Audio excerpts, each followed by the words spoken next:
The New York Times recently reported on the case of Nokhuthula Masango, an employee at a clothing factory in Newcastle, South Africa. Masango works long hours in tough conditions, all for only $36 per week. If that sounds low, it is, even by South African standards, where the legal minimum wage is $57 per week.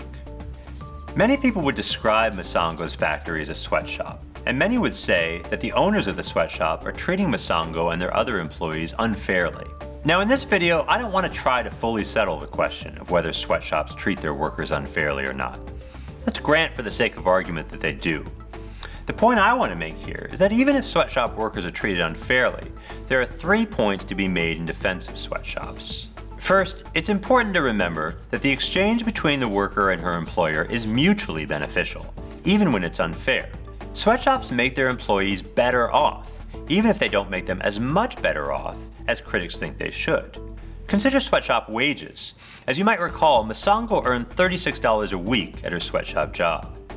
Compare this with her friend, who lost her job at a sweatshop after it was closed for violating minimum wage laws and had to find work as a nanny. That friend wound up earning just $14 a month, less than 12% of what Masango earned. And this wage gap is typical of sweatshop jobs relative to other jobs in the domestic economy. Studies have shown that sweatshop jobs often pay 3 to 7 times the wages paid elsewhere in the economy.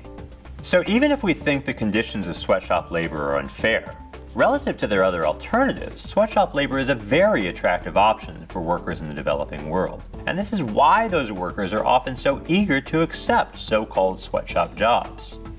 Now, no one on either side of the debate defends forced labor, but so long as sweatshop labor is voluntary, even in the weak sense of being free from physical coercion, workers will only take a job in a sweatshop when that job is better for them than any of their other alternatives. This is true, even if we grant that sweatshop workers' freedom is often limited in a variety of unjust ways by their government or by the so-called coercion of poverty. Coercion constrains options. But as long as workers are free to choose from within their constrained set of options, we can expect them to select those jobs that offer the best prospects of success. And when given the choice between working in a sweatshop or working on a farm or working elsewhere in the urban economy, workers consistently choose the sweatshop job. The second point to be made in defense of sweatshops is this. Even if you think sweatshop labor is unfair, it's a bad idea to prohibit it. Think of it this way. People only take sweatshop jobs because they're desperately poor and low on options. But taking away sweatshops does nothing to eliminate that poverty or to enhance their options. In fact, it only reduces them further, taking away what workers themselves regard as the best option they have. Now, of course, most anti-sweatshop activists aren't trying to shut down factories, but sometimes well-intentioned actions have unintended consequences. The layoffs faced by Masango's friend are a stark demonstration of this. That friend was fired because the owners of her factory decided it would be better to stop doing business altogether than to pay the legal minimum wage. And while you can make it illegal for factories to pay low wages, you cannot make it illegal for them to pay no wages by shutting down altogether. The third and final point is this.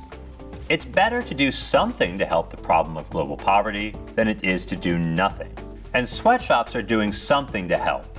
They're giving people jobs that pay better than their other alternatives, and they're contributing to a process of economic development that has the potential to affect dramatic increases in living standards. Most of us, on the other hand, do nothing to improve the lives of these workers.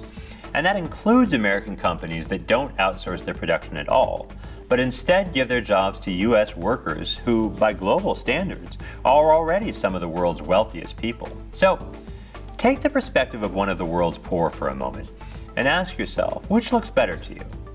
The American company that outsources to a sweatshop, or the American company that, because of its high-minded moral principles, doesn't? Maybe the sweatshop is run by people who are greedy and shallow in their motivations. And maybe the other company is run by people with the purest of intentions. But good intentions don't get you a job, and they don't feed your family. So, which looks better now?